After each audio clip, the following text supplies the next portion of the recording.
"Did your son-in-law lock you in again, ma'am?" the officer asked. Norah didn't flinch.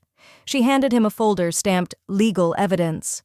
Inside, forged deeds, stolen bank trails, and a hallway recording of Chase whispering, "She won't be around much longer." He was still sipping coffee on her porch like it was his. By sundown, he'd be evicted, sued for elder abuse, and named in open court. Because Norah Evans wasn't just a mother-in-law anymore, she was a loaded gun. Wait, before we go any further, I gotta ask, where are you watching from? Drop it in the comments and don't forget to subscribe. The sunlight was barely touching the edges of the frosted Ohio windows when Norah Evans reached out, hand steady despite the stiffness in her knuckles. Her fingers wrapped around the cold metal of the walker's grip, but when she tried to pull it forward, it didn't budge. Her brow furrowed. She leaned forward, peered down, and saw it. A full trash can jammed between the wall and the wheel brace. Deliberate, neat, perfectly wedged. Behind her, she heard the familiar creak of slippered feet and the unmistakable throat clear of Chase, her son-in-law, before he strutted in like the house wore his name. "Oops," he said with that practiced grin, plucking a coffee pod from the carousel. "Didn't see it there. You know how clutter builds up when someone can't, maneuver so well." His voice dripped with fake warmth. The Keurig machine hummed and sputtered. Norah didn't reply. She bent down slowly, spine popping like dry wood, and moved the trash herself. By the time she managed to straighten back up, Chase had already plopped into the breakfast nook, phone in hand, chuckling at something Meredith had posted the night before. Meredith shuffled in moments later, hair still damp from her shower, face unreadable. She gave Chase a quick kiss on the head, barely glancing at Norah.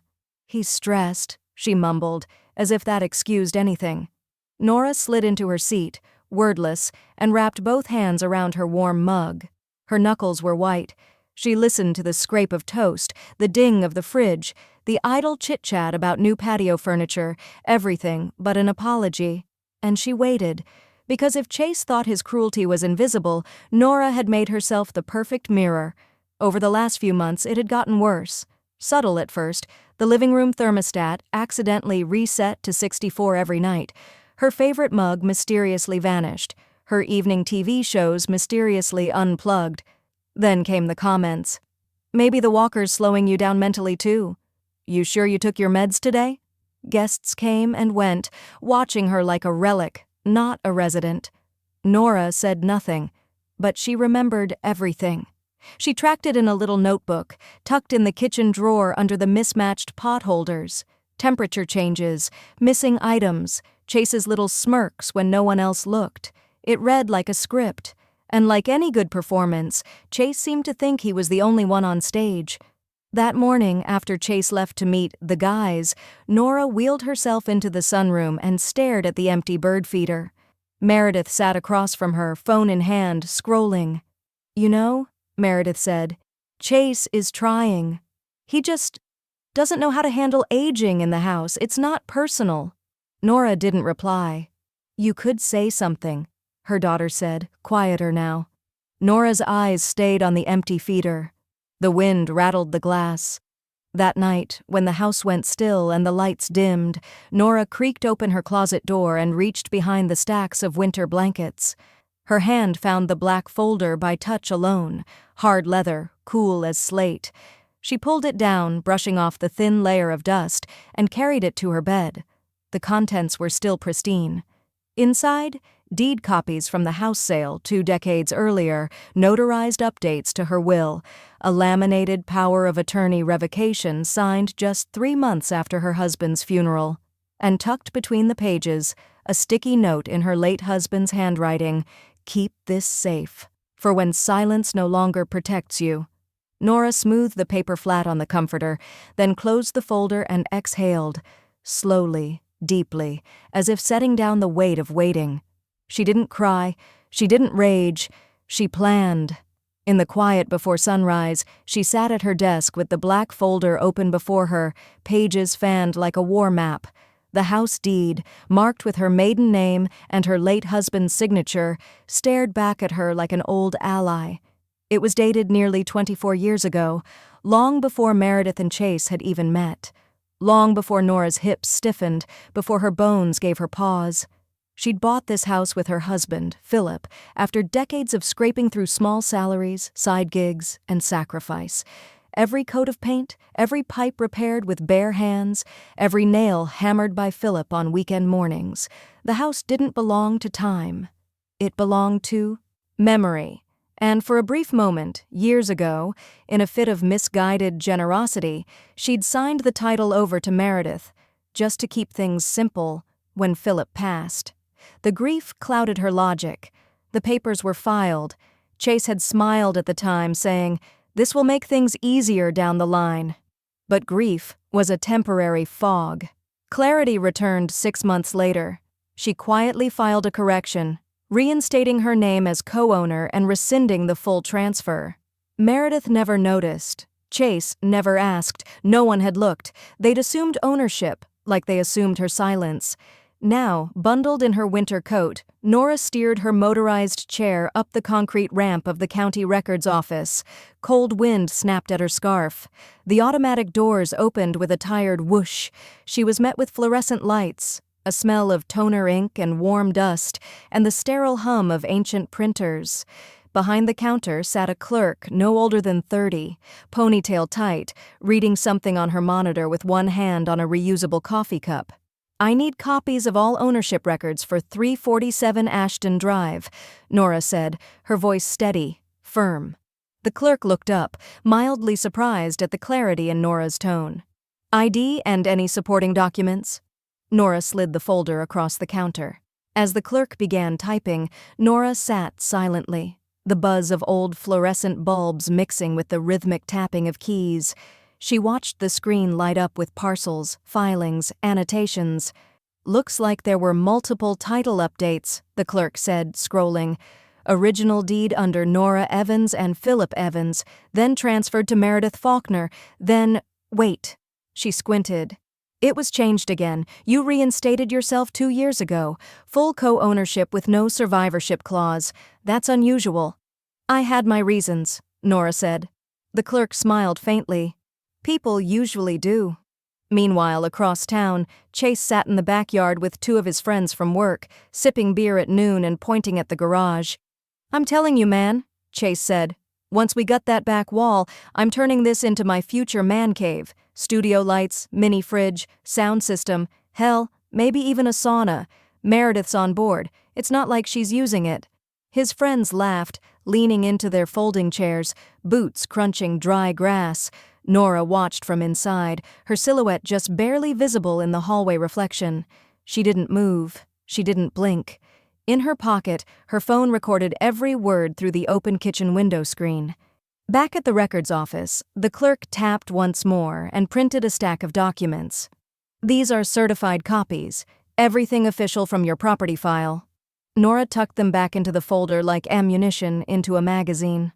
"Let me ask you something," she said, her eyes locked on the clerk's. "If someone not on the deed tried to refinance the property, take out credit, shift insurance, anything like that, would there be any red flags?" The clerk leaned in slightly, voice dropping lower.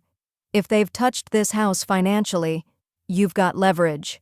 Norah felt her heart thud once, not fast, not panic, just confirmation. She nodded. As she turned her chair toward the door, a quiet smile tugged at her mouth. She didn't have to run or shout. She didn't even need to raise her voice. She just needed to be ready. 2 days later, Meredith throws a house appreciation dinner with their friends. A thin layer of jazz floated through the air, barely audible under the hum of wine-fueled laughter. Candles flickered across the long oak dining table, casting halos over glassware and polished silver. Norah Evans sat at the far end, half shrouded by a potted fern that Chase had strategically positioned at just the right angle to make her feel like an afterthought. Her plate was untouched. She didn't feel hungry. Not for food, anyway. Meredith raised her glass, her lipstick faintly smeared. "To new beginnings." The guests, a polished group of Chase's colleagues and Meredith's book club friends, echoed the toast with varying levels of sincerity. Chase beamed, holding court like the self-declared king of the house. "This place," he began, swirling his Cabernet, "has history. Generations. But what we see, is potential. That garage? It's gonna be a gym. A real one. Full HVAC, mirrored wall, soundproof insulation, the works. A legacy space." Norah stared at her water glass, watching the ice melt and drift like tiny boats with nowhere to go. The table burst into applause at Chase's declaration. "You're turning the garage into a gym?" one guest asked. "Yup," Chase grinned. "Gotta make the most of this property while we still have room. The old lady's suite won't be needed forever." That drew nervous chuckles. Norah didn't react. The woman across from her, tight curls, heavy rings, leaned in, smiling obliviously. "You're lucky, you know. These two are amazing. Letting you stay with them like this? That's love." Norah gave a smile so slight, so it didn't even reach her cheeks. "Yes," she said softly, "very generous." From behind her glass, she studied Meredith. Her daughter's laugh had changed over the years. It used to sound like wind chimes. Now it was glass cracking under pressure. After dessert, store-bought cheesecake plated like it was homemade, Norah wheeled herself back toward her room. She passed the hallway lamp, still faintly warm from the new bulb she'd changed herself. From the corner of her eye, she saw Chase lean in to one of his friends and mutter something that made them both burst into quiet, cruel laughter. Her room was exactly as she'd left it. Everything in its place, the knit blanket at the foot of the bed, her husband's old cufflinks in the drawer, and the framed wedding photo no one ever asked about anymore. She closed the door behind her gently and clicked the lock, though she knew it had never mattered. Midnight bled into the room through the thin blinds. Outside, a wind chime clicked gently against the porch beam. She rose from her chair and moved to adjust the curtain, and that's when she noticed it. The door handle wouldn't turn. She frowned and tried again. Nothing. Locked. From the outside. She pressed her ear to the door. Silence. Not a whisper. Not a creak. She knocked once, gently, not wanting to startle Meredith. No answer. She pressed her hand against the wood, heart thumping with an old rhythm she hadn't felt in years. Not fear, calculation. Someone had jammed it, on purpose. She scanned the room. No phone nearby. She'd left it in the kitchen after dinner, charging by the toaster. Norah moved toward the nightstand, where a small nail file lay beside her reading glasses. With deliberate calm, she knelt, wedged the tip into the door jamb, and began to test the pressure. No panic, just purpose. It gave slightly, enough to confirm a wedge had been slipped under the outside mat. Nothing serious, just enough to trap someone who didn't know how to work around it. She stepped back, sat in her chair, and waited. From somewhere down the hall, she heard a faint click. Maybe the thermostat, maybe not. She didn't sleep. She didn't knock again. Norah waited until the morning sun streamed through the blinds, slanting shadows across the floor like jail bars.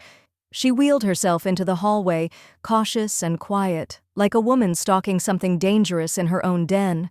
The wedges behind her door were gone, but their echo lingered in her bones. She didn't confront anyone. She made eggs, toasted bread, washed her plate in silence. Then she went back to her room and opened her old address book. The leather binding cracked when she pulled it open, dry with age but alive with memory. One name stood out in fading blue ink: Arthur Bledsoe, her husband's army buddy, locksmith, Cleveland. He answered on the second ring. "Norah Evans?" His voice cracked with surprise, then softened. "Well, hell. What can I do for you, ma'am?" "Still carry a tool bag, Arthur?" "I do." "Then bring it. And don't ring the bell." He arrived that afternoon in an unmarked van, just like the old days. No fuss, no noise. He stepped inside with a thermos of coffee in one hand and a battered toolbox in the other. Time had thickened his shoulders, thinned his hair, but not dulled his purpose. She led him to the hallway quietly. "What's the situation?" "They locked me in," she said plainly. "From the outside." Arthur raised an eyebrow. "Your daughter?" "Number her husband. Meredith doesn't have it in her." He knelt, inspecting the doorframe. Looks like someone wedged a doorstop underneath and pulled it out later. Amateur move. Then let's do something professional. She opened a drawer and handed him a box the size of a matchbook. Inside was a pin-sized microphone. Think you can tuck this into that hallway lamp? Arthur gave a low whistle.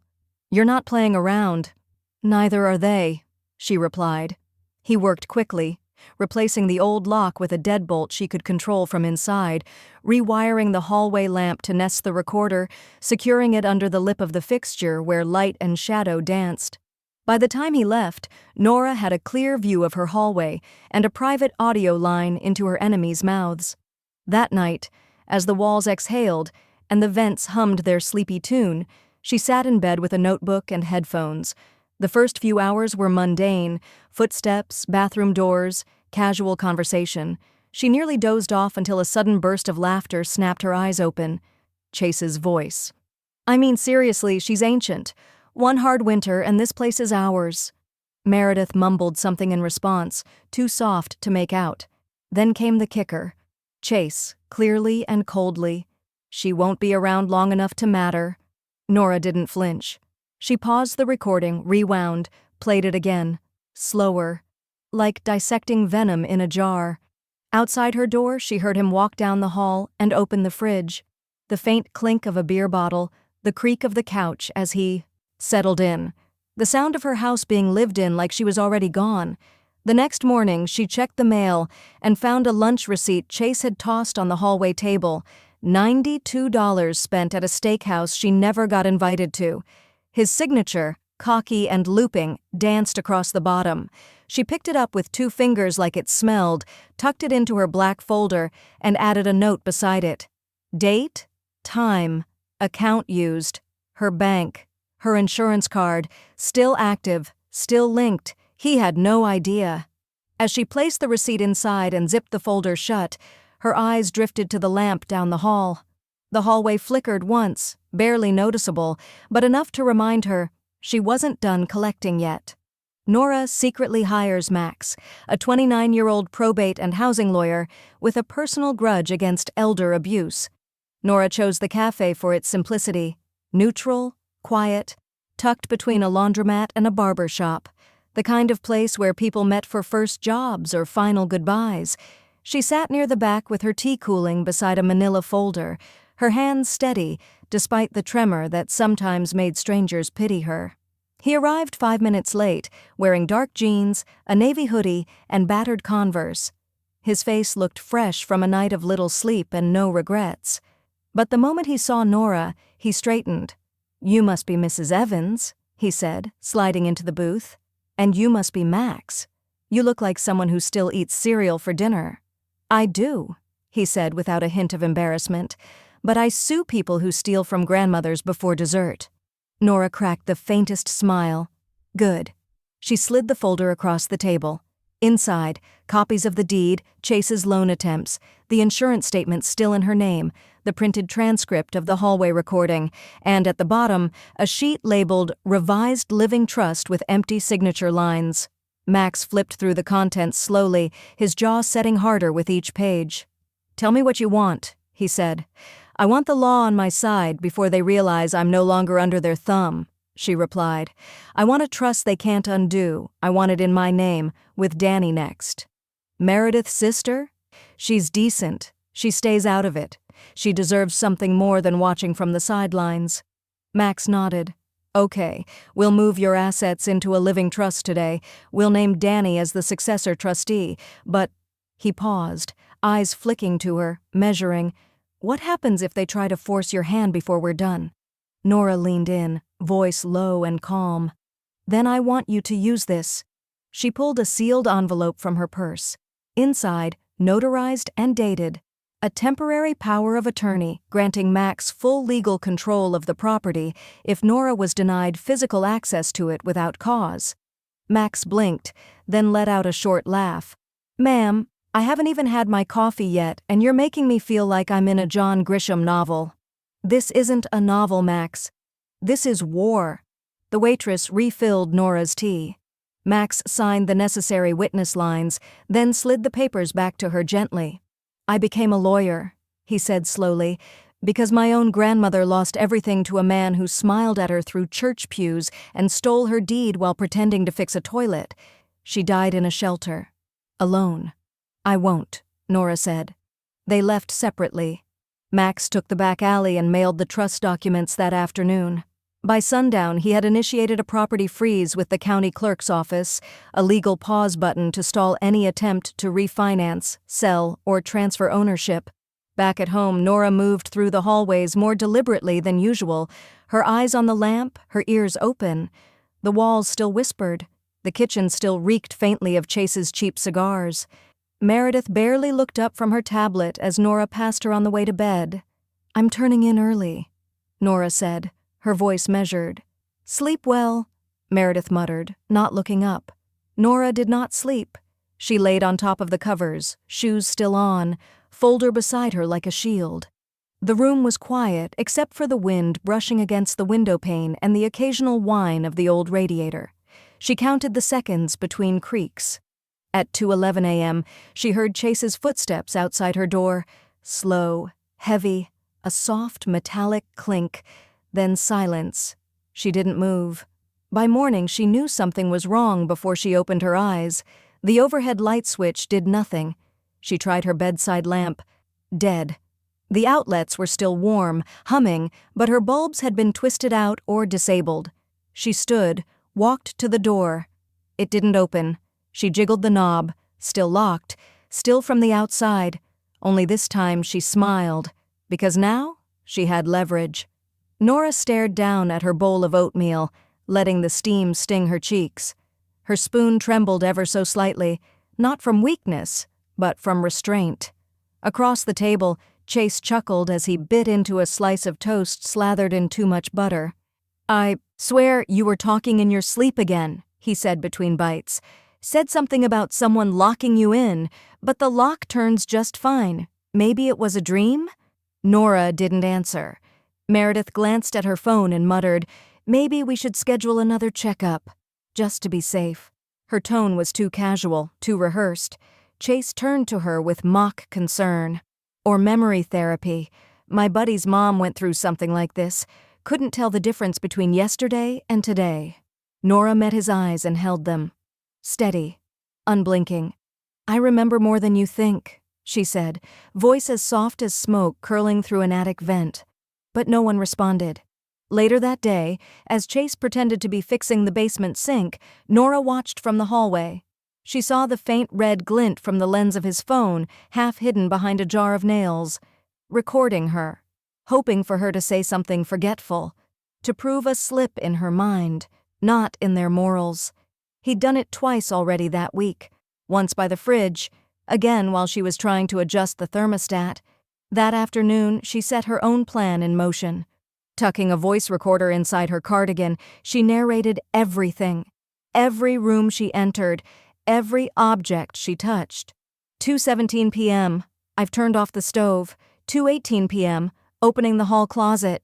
Chase is in the den. Meredith is on a call with the vet.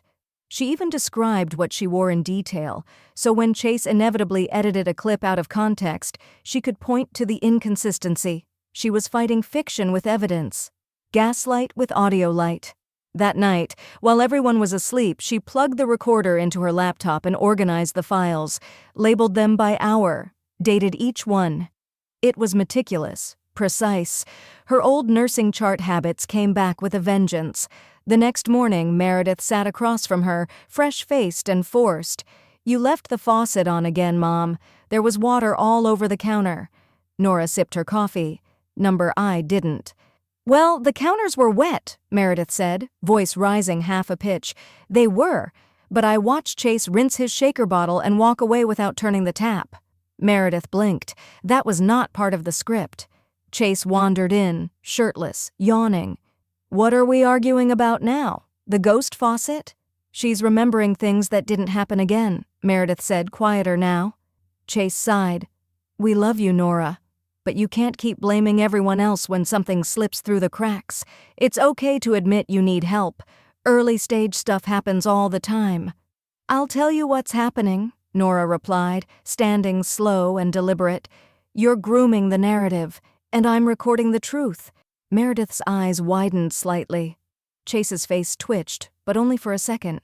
Norah turned and left the room. That night, just after 11:42 p.m., her phone buzzed once on the nightstand. A message from Max. Their lawyer just filed a quitclaim deed. Illegally, it's signed, stamped, and forged. Norah didn't panic. She opened the top drawer of her dresser and removed the manila folder. Then she pulled out a blank audio tape, slipped it into the recorder, and whispered her thoughts as if speaking to a jury. They're rushing now. Sloppy hands, desperate hearts. That's when liars lose. The light on the front panel of the security system blinked twice, then turned red. Norah tried the same code again. Her wedding anniversary. Still nothing. She tilted her head, studying the sleek black keypad Chase had installed a month ago for safety. The old system had worked just fine, but now, with every button press followed by an unwelcoming buzz, Norah realized this wasn't about safety. It was about control. She reached for her phone and opened her call log. Meredith's number was still there, but now sat beneath a cold gray message. Emergency calls only. The kind you see when someone's restricted your contact without fully blocking you. A soft censorship. It stung more than a slammed door. Norah lowered the phone slowly onto the table, fingers trembling. Not with fear, but the familiar chill of betrayal. That night, she pulled out her notepad and began a checklist.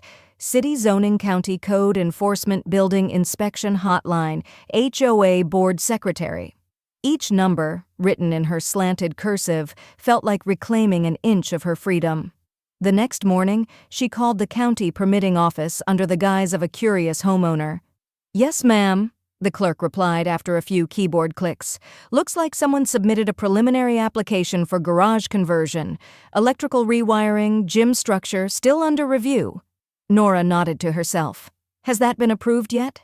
"Not yet. Waiting on several compliance documents." She smiled. "Good." Then the next call. Code enforcement. She reported erratic temperature fluctuations. Chase had been playing thermostat games, lowering it to 58 degrees some nights just to watch her shiver, and asked if it fell under any city statutes about elder safety. The woman on the other end said she'd look into it.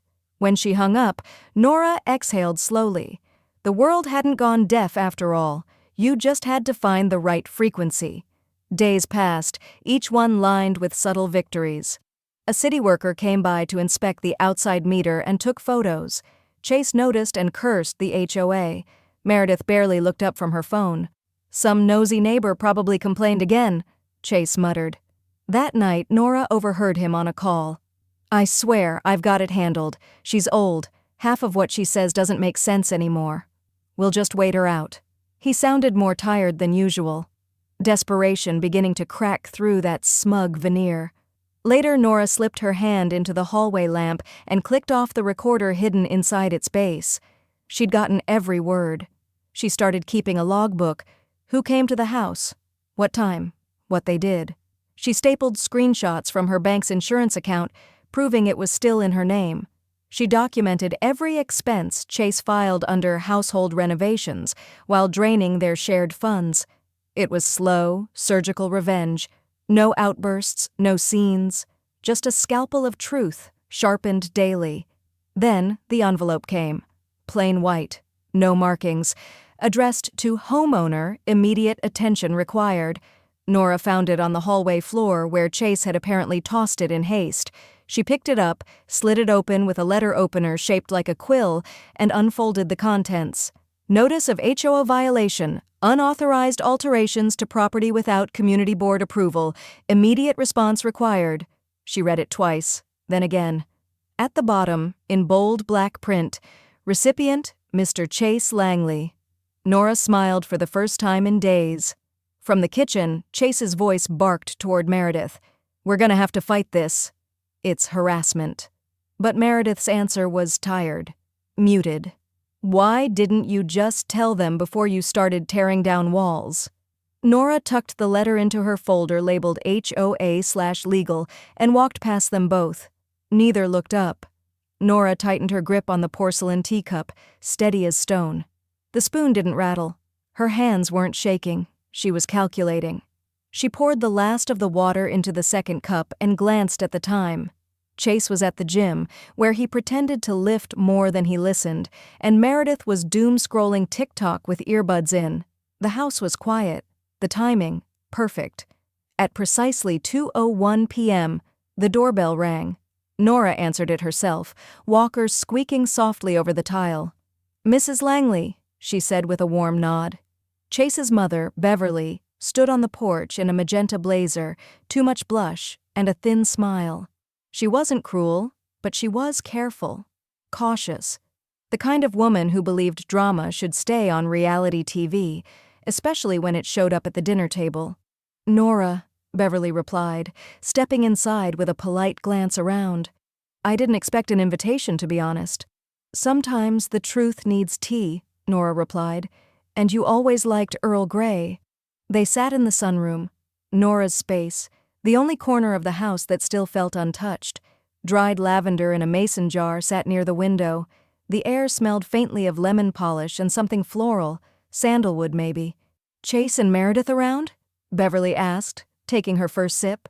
"Meredith's napping off a headache. Chase is lifting something heavier than his self-awareness," Norah said with a soft chuckle. Beverly blinked. "That's pointed." "Not as pointed as being cut out of conversations in your own home," Norah replied, gently placing a sugar cube into her cup. "I just wanted to clear a few things up. Woman to woman." Beverly tilted her head. "You raised Chase," Norah continued. "You know how persuasive he can be. Meredith's been putting everything in his name lately. Insurance, utilities, even refinancing discussions." Beverly's lips parted slightly. "Refinancing?" Norah gave a soft shrug, as if it were only a passing remark. "I overheard something in the hallway. Probably nothing. But odd, how Meredith's signature keeps showing up even though she claims she hasn't seen a single paper." Silence ticked. Beverly sipped, then lowered the cup and looked Norah in the eye. "Can I trust you not to repeat what I'm about to say?" she asked. Norah nodded once. Beverly inhaled. "Years ago, Chase asked me to co-sign on a loan. Said it was for a business investment. Turns out he funneled it into a crypto scheme. Wiped out most of the equity on my condo. I didn't press charges, but I started locking up my accounts after that." The room fell still. "I'm sorry," Beverly added, voice tight. "I should have warned Meredith." "No," Norah said gently. "You just did." They sat in silence as the tea cooled. The air between them now shared something unsaid but loud: suspicion, regret, and reluctant alliance. That evening, Norah returned to her room and opened the encrypted folder Max had sent. Attached, a scanned packet from a title office, labeled Refinance Initiation, 1241 Greenvale Road. Her address, loan estimate, $174,900. Signatures, Meredith Langley and Chase Langley. Date signed, 3 days ago. Location, signed in person, primary residence, her living room, her house. Norah blinked. She hadn't signed a thing. Meredith hadn't mentioned a word. She opened her drawer and pulled out her ledger, the one she'd kept since her husband passed. Every visitor logged, every utility bill tracked. That day, 3 days ago, Meredith was in bed with the flu. Chase had been the only one pacing around the house with his phone and that silver folder tucked under his arm. Norah's breath came slowly as she scrolled to the final page. A blurry security cam, still, taken from her hallway lamp recorder, time-stamped. It showed Chase alone in the living room, flipping papers, pressing pens down. Notarized? Yes, but forged. She printed every page, highlighted the dates, marked every mismatch, slipped them into a red folder. Norah stared at the thick black loop on the refinancing form where her name was signed. Norah Jean Evans. Neatly slanted, overly loopy, a third-grade forgery wearing a Sunday dress. She knew her own signature, knew the slight drag her pen left near the J, the subtle wobble in the E, since her arthritis began creeping in 4 winters ago. This wasn't hers, not even close. She snapped a photo of the document and texted it to Max with a short message. "You tell me." His response came within minutes. "Max, Definitely not your hand. Do you still have a real sample I can use to compare it legally? Norah opened the cedar chest at the foot of her bed, pulled out her old church donation slips, pension verification forms, and a notarized affidavit from 2020, all in her unmistakable scrawl. She scanned them and sent them along. Later that afternoon, Max called. "Norah, this is textbook forgery, and it's so careless. The notary stamp? Fake. I traced the license. It belongs to someone who died in 2018. Norah said nothing at first. The silence on her end wasn't confusion. It was discipline. Calculation. When she finally spoke, her voice was low. "Then it's time we make him sweat." That evening, as the sun flattened itself across the backyard fence, Chase barged into her room without knocking. "You've been going through our mail?" His voice had that synthetic calm he used when he was trying to sound smart. "Because that's a federal crime." Norah didn't look up from her knitting. "It was addressed to the homeowner. I still am one." He walked farther in, tone sharpening. "You really want to stir all this up, Norah? You're not exactly in top condition. Accidents happen. Old bones don't heal the same." That got her attention. She set her needles down and met his gaze. Her eyes were quiet, dangerous. "Let me tell you something," she said. "The day I fall down the stairs will be the day I bring you with me." He paused, jaw tight. Then, smirking, he looked around the room, casually, but with purpose. "You really ought to take better care of yourself," he said. "Meredith's worried. You've been confused. Leaving burners on, talking to yourself. She's even thought about calling someone." He left without another word, and the door clicked shut like a trap snapping. Norah didn't move. She let the weight of his words settle. The threat wasn't even veiled. It was wearing a name tag and shouting through a bullhorn. She picked up her audio recorder and whispered into it, "He's shifting tactics. Now it's mental decline. Next step? Forced removal." The next morning, she didn't feel surprised when the knock came at 8:17 a.m. She rolled to the front door slowly, the wheels of her walker creaking over the hardwood. When she opened it, 2 officers in navy windbreakers stood with notepads and polite smiles. "Mrs. Evans?" one asked. "We received a wellness call about some possible safety concerns. Would it be all right if we came in for a quick chat?" Behind them, Chase leaned against the porch post with his arms crossed. A mask of concern stretched over his smugness. Norah nodded once and stepped aside. "Of course, officers. I've been expecting you." She led them inside. Her kettle already whistled. The living room smelled faintly of cinnamon and printed ink. As the officers began asking gentle questions, she reached under the cushion of her chair, retrieved a yellow envelope, and placed it calmly on the coffee table. "Inside," she said, "you'll find a notarized affidavit from my attorney, screenshots of a falsified loan document, and an audio file in which the gentleman on the porch, my son-in-law, suggests I may not survive the year." Both officers stopped writing. One picked up the envelope slowly, the other glanced back toward the porch, then forward again. Norah folded her hands neatly in her lap. "Now," she said evenly, "who would you like to question first?" Meredith's voice rose from the living room behind them, syrupy, sweet, and subtly edged. "She's been different, confused, forgetful. She leaves faucets running. Sometimes she talks to herself about people hurting her." Norah sat upright in her recliner, eyes narrowed slightly. Her teacup rested in her lap, barely shaking. The room smelled faintly of lavender and lemon polish, her preferred armor. "I can hear you just fine, Meredith," she said quietly. "Why don't you let the officers ask me directly?" Meredith gave a quick, rehearsed laugh. "Of course, I'm just worried. She hasn't been herself." Ramirez looked between the two women. He nodded at Keene to wait by the door and stepped inside. "Ma'am, I understand this is sensitive. Mind if I sit?" Norah gestured to the chair across from her. "By all means. I assume you're here for a wellness check?" "That's right." He flipped open a small notebook. "Your daughter said there's been concern about your memory, accusations of plotting, some paranoia. Does that sound right to you?" Norah leaned forward, her voice steady. "It sounds like someone preparing a defense before the evidence drops." Ramirez raised an eyebrow. "I've been documenting every interaction," she said, reaching for the small black audio recorder nestled beside her armrest. "I narrate my day, record conversations, keep backups on a private cloud. Would you like to hear yesterday morning's recording?" Without waiting for approval, she clicked play. Chase's voice crackled to life in the room. "You really want to stir all this up, Norah? You're not exactly in top condition. Accidents happen." Norah watched Ramirez's posture shift. His jaw tightened slightly, his pen stilled. She pressed the button again. Chase's voice returned. "Meredith's worried. You've been confused. She's even thought about calling someone." Ramirez exhaled slowly, eyes drifting toward the doorway. "Would you like to hear the one from the night before?" Norah asked. "Or maybe the one where Chase threatens to lock me out again?" I timestamped them. He cleared his throat. "Ma'am, would you be willing to file an official statement?" "I've already emailed it to my lawyer," she replied calmly, "along with the audio files. But yes, I'd like to report suspected elder abuse, forgery, coercion, and psychological harassment." Ramirez glanced back at Keene, who had gone still near the hall. Meredith entered, her face pale now, eyes darting between them.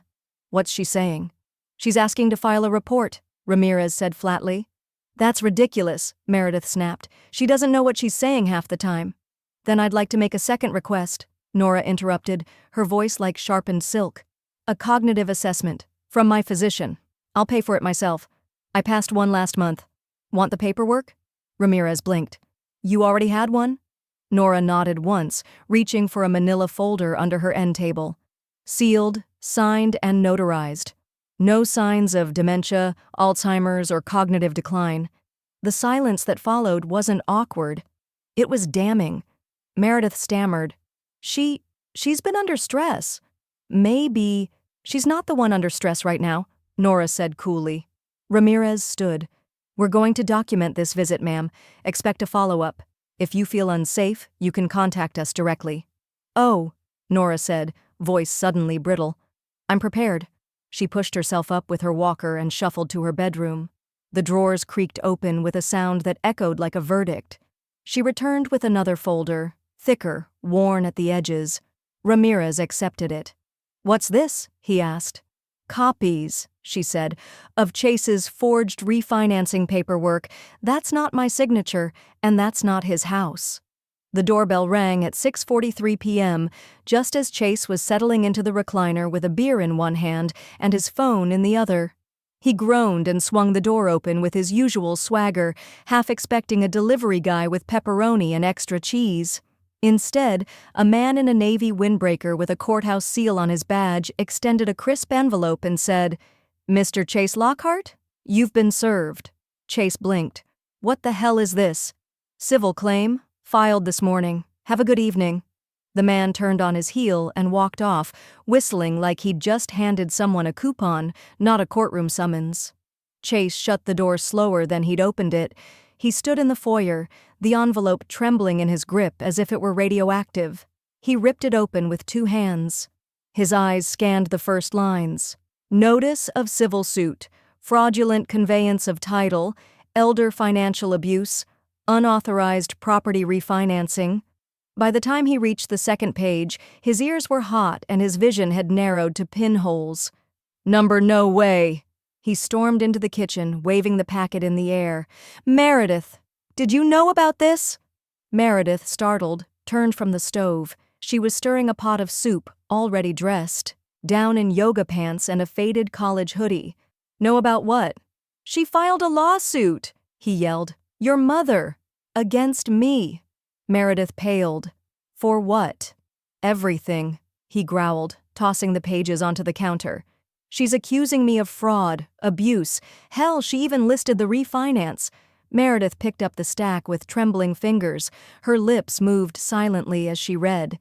Chase watched her face, waiting for her to scoff, to defend him, to say, "This is ridiculous." She didn't. Instead, her face sagged. Her shoulders curled inward like she'd been struck across the chest. You told me she approved that. You told me it was already done." "She doesn't have proof," he snapped, but his voice lacked bite. "She's crazy, Meredith. She talks to herself." "No," she said softly. "She records herself. I've heard her. That landed harder than anything else had. You believed her? Chase said, voice rising.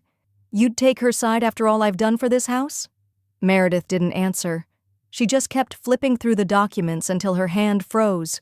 What's this? She whispered. Taped to the inside of the final page was a yellow sticky note. Norah's tidy cursive stared back at her. You don't need to choose sides, just choose safety. Meredith let the pages slide from her fingers like falling leaves. In the living room, Chase paced like a caged animal. He yanked open his laptop and started typing furiously, emails, bank portals, anything to reassure himself this was just noise, until his inbox refreshed with a new subject line, restraining order filed, Lockhart. He clicked, and his stomach turned. Issued just an hour earlier, it barred him from contacting, approaching, or residing with Norah Evans. The order was temporary, pending a court hearing, but immediate and enforceable. Violations would result in arrest. Meredith, he barked. She filed a restraining order. Meredith didn't respond. She was already walking away from the counter, her gaze distant. Where are you going? He demanded. To lie down, she said without looking back. I need to think. The silence after her footsteps faded was thick with more than anger. It held disbelief, fracture, the early stages of unraveling. Chase gripped the kitchen island, knuckles whitening. Then the doorbell rang again. He froze. When he opened it, there was no pizza. Just another envelope. The air in the living room crackled like the sky before a thunderstorm. Late afternoon light filtered through the lace curtains, catching the fine dust in the air and casting it over everything like a judgment. Norah sat on the love seat, upright, serene, her hands wrapped around a porcelain teacup as if it were an anchor in a sea of madness. Across from her stood Chase, red-faced, pacing. He was breathing too hard, sweat darkening the collar of his Henley. You ruined us, he hissed. Do you even realize what you've done? Lawsuits? Restraining orders? You destroyed this family. Norah took a slow sip of her tea, then set the cup gently on its saucer. No, dear, she said without blinking. I documented you. Meredith stood at the threshold, arms wrapped tightly around herself. Her skin looked thinner than usual, pale, like the shell of a person cracked down the middle. She's lying, Chase barked. You know she's been confused for months. You said it yourself. But Meredith didn't answer. She just kept looking at her mother, as if she were seeing her clearly for the first time in years. I said what you wanted me to say, Meredith whispered. That stopped Chase. What? You were filming her, she said, stepping into the room. You locked her door. You told me she was hallucinating. I believed you, and I shouldn't have. Chase turned toward her. Mer, don't do this. You know what she's like when she gets in one of her moods. She spins things. No, Norah said sharply, sitting taller. I spin yarn, Chase, not stories. Those, I record. She reached down and lifted a plain manila envelope from the side table. Meredith flinched, recognizing the same seal that had come with the restraining order. These are transcripts from your hallway recordings, dozens of hours.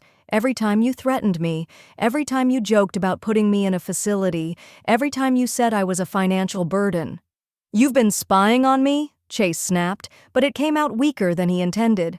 I've been protecting myself, Norah said calmly, from a man who talks about renovating the house like I'm already dead. Chase looked to Meredith for help. She didn't move. I didn't know about the refinance, she said, or the signature you forged, or the second credit card in your name linked to the home equity. Chase's eyes widened. How do you know about? Because Mom found the paperwork, in your drawer. Norah leaned back against the cushions and folded her hands. Now, she said, this is the part where things split. Meredith looked at her. Split? I've given you a choice, Meredith. Not out of vengeance. Out of necessity. Chase stepped forward, but Meredith put up a hand. Norah continued. You can leave with Chase tonight. Go wherever it is men like him go when they've run out of women to gaslight. Or... She reached into her bag and pulled out a second envelope. This one was thinner, but heavier somehow, with a single legal page inside. You can sign this affidavit. Testify to what you saw, what you heard, what he made you believe. And in return, I'll restore your name to the trust. The home will remain protected, and you'll have a future you can live with." "You're blackmailing her?" Chase growled. "No," Norah said. "I'm offering her freedom. From you." The silence after that felt biblical.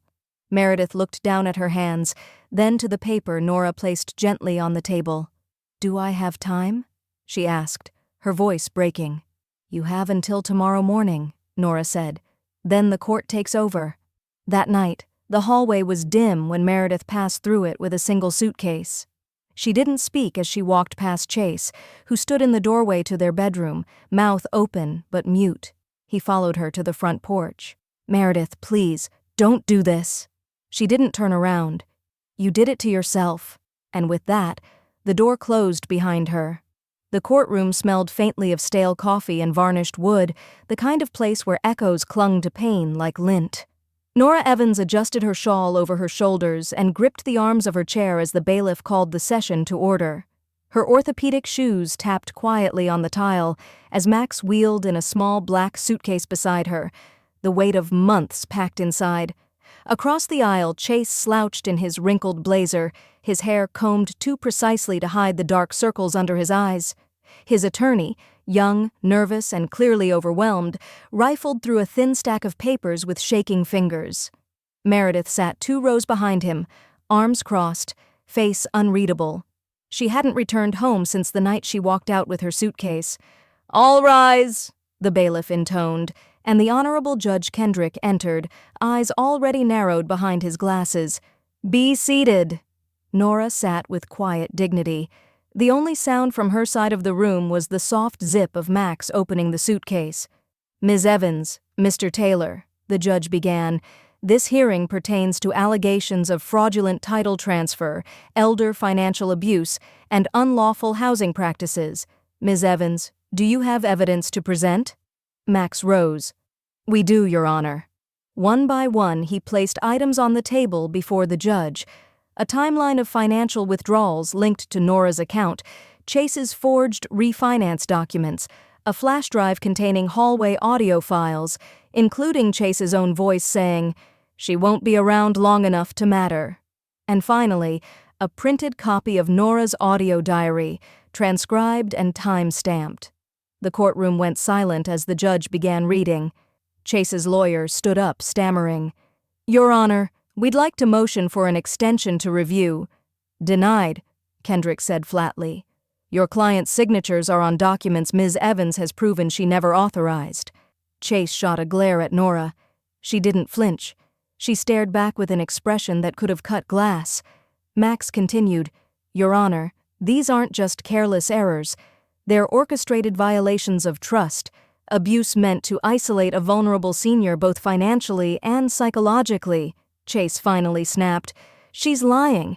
She's been confused for months, talking to herself, claiming I was locking her in." "Mr. Taylor," the judge interrupted, "I've read the officer's wellness check report. Ms. Evans provided recordings that directly refute your claim. You mocked her, manipulated her, and attempted to steal property that, based on our title office confirmation, she never legally relinquished." The final blow landed with a soft, almost anticlimactic thud.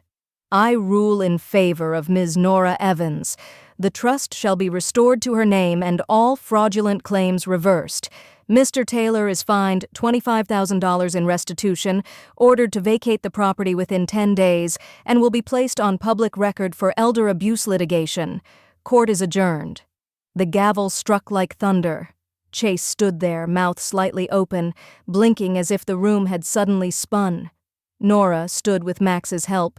As she passed Chase, she paused, not to gloat, but to offer one quiet line. "You always underestimated how sharp a widow can be." Outside, the autumn wind bit sharper than usual. Leaves swirled across the courthouse steps, red and gold confetti beneath her shoes. Reporters were already gathering, and microphones buzzed with heat. A woman with a local station badge pushed forward. "Ms. Evans, do you regret not pressing criminal charges?" Norah smiled, not kindly, not cruelly, but with the calm of someone who'd just won a very long war. She leaned slightly toward the mic and replied, "Criminals panic." He planned the air was brittle with autumn chill when Dany pulled into the gravel driveway, her hybrid Prius crunching over dry leaves. She stepped out hesitantly, adjusting the scarf around her neck, scanning the front porch where Norah stood, framed by the amber glow of the porch light. Norah wore a cardigan buttoned up to her collarbone and had a manila folder tucked under one arm. Her walker was beside her, unmoving, but her eyes sparkled with a clarity that made Dany stop short. "You didn't say why you wanted me here," Dany said, approaching with cautious warmth. "I didn't want to talk over the phone," Norah replied. Her voice was even, but there was weight behind it. "Come in." The inside of the house smelled of cinnamon and polished wood. A kettle hissed gently on the stove, and the tea was already steeping. The walls, once covered in framed family photos, now stood bare, clean but distant. A table sat between them, and on it, the folder. Norah sat first, motioning for Dany to join her. "You remember how your father used to say a quiet hand holds the sharpest blade?" Dany nodded slowly. "He meant you. I've made a decision," Norah continued, opening the folder and sliding a document across. "I need your signature here, as acknowledgement, nothing more." Dany glanced down at the paper. Her brow furrowed. "Norah," she said carefully, "this is a trust transfer. These are assets. All of them. Are you sure this wasn't meant for Meredith?" "It was," Norah said. "Once, but that chapter closed the moment she chose convenience over conscience." Dany blinked. "I didn't expect to be part of this." "I know. That's why you are," Norah said simply. They sat in silence for a few beats. The tea kettle clicked off. Norah didn't move to pour. "Look, if this is out of guilt for us drifting," Dany began. Norah cut her off gently. "This isn't guilt. It's recognition. You weren't here during the worst of it, but you never sold me out. Meredith let him lock my bedroom door, Dany, twice, and told me I imagined it." Dany's jaw tightened. She picked up the pen slowly, still processing. "You sure you want me to sign this right now?" "I'm sure," Norah said. "And there's one more envelope. I want you to open it later. Alone." Dany signed. They drank tea in near silence, punctuated only by the occasional rattle of wind against the window pane. Norah reached across the table once to touch Dany's hand, her fingers cold but steady. "I never asked you to take sides," Norah murmured. "I'm just asking you to help me make sure no one rewrites my ending." Dany nodded, too choked up to respond. Later, after hugs and goodbyes on the porch, Dany sat in her car, engine idling, streetlight flickering overhead. She opened the second envelope Norah had slipped into her bag. Her breath caught. Inside were not just trust amendments. There was the deed to the house, the remaining retirement accounts, a brokerage account she didn't even know Norah had, and a handwritten note. "You didn't ask for any of this. That's why you deserve it. Be better than us. Start clean." Dany pressed the letter to her chest as her windshield fogged from the inside out. Her phone buzzed in the console. Meredith's name flashed on the screen. She let it ring. The metal wheels of Norah's walker glided over the hardwood floors, steady and sure. The rubber grips didn't squeak today. She reached the front door and paused, glancing through the glass at the porch beyond. The late afternoon sun cast a golden sheen across the steps, warming the wood and glowing against the faded wind chimes that hadn't rung in weeks. She unlatched the deadbolt herself. No hesitation, no watching her back, and pushed the door open. A gentle breeze kissed her cheeks, crisp and dry with the scent of fallen leaves. As she rolled over the threshold, the front wheels of her walker clinked against the wooden porch edge. No trash can in sight. No Chase lurking near the side yard, smirking over a coffee mug. No Meredith pretending not to notice. No blocked path. Just freedom, earned and quietly triumphant. Norah moved toward her favorite rocking chair, the one she used to sit in with her husband when they were younger, when the porch still hosted laughter instead of tension. The cane-strapped seat creaked familiarly as she lowered herself in. Across the street, two neighborhood children played on scooters, their voices rising in bursts of giggles and shouted dares. A father jogged past with a golden retriever loping beside him. Someone somewhere raked leaves, the rhythmic scrape adding a peaceful texture to the evening air. Inside the house behind her, all was calm. Norah had hired someone to help maintain it weekly, but she insisted on cooking her own breakfast and brewing her own coffee. Her independence wasn't perfect, but it was hers. The porch light above her head clicked on as the sun dipped below the horizon, automatic, set on a timer, but symbolic in its own way. This house had seen darkness, but now it chose light. The screen door creaked once briefly. Norah didn't turn. She knew the wind could do that. Still, her eyes moved toward the corner where Chase used to drop his gym bag, muddy shoes still on, his voice always just slightly too loud. That space now held a new flower pot. Red mums, bright, open, alive. Norah reached into her sweater pocket and pulled out her small recorder, the same one she had once used to document gaslighting, lies, quiet threats spoken in the hallway when they thought she was too frail to fight back. She pressed record. Her voice came out soft but sure. Sometimes the only way to be heard. She paused, listening to the cicadas start their dusk chorus. Is in court.